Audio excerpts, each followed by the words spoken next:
আমার আল্লাহ যারা প্রেমিক তাদেরকে পরীক্ষা দেয়, ইজ্জত অনেক ইজ্জত দিয়ে আস্তে করে ইজ্জত কেড়ে নিয়ে বেজ্জতি করে দেয়। গভীর খেয়াল, আল্লাহ যখন কাউকে ভালোবাসে তখন ইমতিহান হয়। আমরা কাউকে ভালোবাসলে কি করি জানেন? প্রশংসা করি, তোমার মতো সুন্দর দুনিয়াতে নেই, জানি এর থেকেও সুন্দর আছে। আওয়াজ দেন।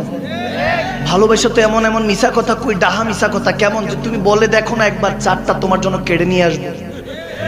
মনে হয় চারটা ওনার বাপ দাদার সম্পত্তি, কিন্তু যাকে বলতেছে উনি কিন্তু মনে মনে খুশি। বলে তুমি পূর্ণিমার চাঁদের চাইতে সুন্দর। ভালোবাসলে বলে কি বলে না যে তুমি পূর্ণিমার চাঁদের চাইতে সুন্দর। বলে ঠিকই, চাঁদ কত বড় সাইজ, তোমার চেহারা কতটুকু, তোমার চেহারার সাইজ রুটির মতো, চাঁদ কত বিশাল, ঠিক কিনা?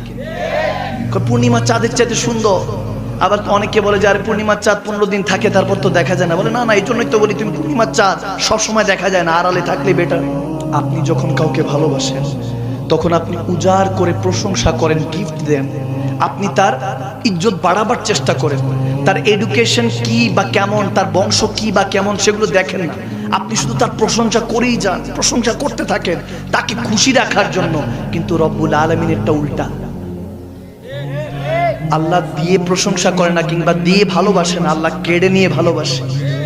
আওয়াজ দেয় না? আল্লাহর কাছে জিজ্ঞেস করলাম, আল্লাহ যখন তুমি বান্দাকে ভালোবাসো তখন তুমি দিয়ে ভালোবাসো না নিয়ে ভালোবাসো কেন? আল্লাহ বলতেছেন বান্দা বান্দাকে যখন দেয়, যখন চাঁদের সাথে নিজের তুলনা করে প্রশংসা করে যে তুমি চাঁদের থেকে সুন্দর, যখন চাঁদের সাথে প্রশংসা করে, ফুল দিয়ে বলে এই ফুলের খুশবু থেকে তোমার জিসিমের খুশবু আরো সুন্দর, যখন এরকম গিফট দেয়, প্রশংসা করে, বান্দা জানে বান্দার প্রশংসা ক্ষণস্থায়ী, কিন্তু আমি কেড়ে নিয়ে পরীক্ষা নেই, দেখি আমার উপর ভরসা আছে কিনা, যে আমি শুধু দিতে জানি না নিতেও জানি, আবার নিতে জানলে দিতেও জানি। এই প্রশংসার ব্যবস্থাটা আমি এই কেড়ে নেওয়ার ব্যবস্থাটা এই জন্য রেখেছি যাতে বান্দা বুঝে আমি দিয়ে ভালোবাসি না নিয়ে ভালোবাসি। কারণ হলো তুই আমার হবি, আমি তোর হব। চিরস্থায়ী ভালোবাসা। সুবহানাল্লাহ। এই জন্য দেখবেন মাঝে মাঝে কি হবে, দেখবেন ব্যবসার মধ্যে লস হবে, মাঝে মাঝে দেখবেন চাকরি আপনার বেতন বাড়ছে না, চাকরি চ্যুত হতে পারেন, চাকরি আপনার চলে যেতে পারে, জবটা চলে যেতে পারে। আপনি দেখবেন আপনার মা অসুস্থ, বাবা অসুস্থ, স্ত্রী অসুস্থ, সন্তান অসুস্থ, ভাইটা অসুস্থ, কিংবা এরকম হতে পারে যে আপনি হাঁটতেছেন, ভালো মানুষ, হঠাৎ করে হোঁচট খেয়ে পড়ে, উষ্টা খায় পড়ে দাঁতটা ভেঙে গেছে, পা ভেঙে গেছে।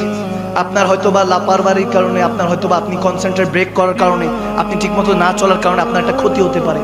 যা কিছু এই দুনিয়াতে আছে। আবার অনেক থাকে, অনেকে ফোন দেয় হুজুর বিদেশে গিয়ে বেকার পড়ে আছে কি নেই।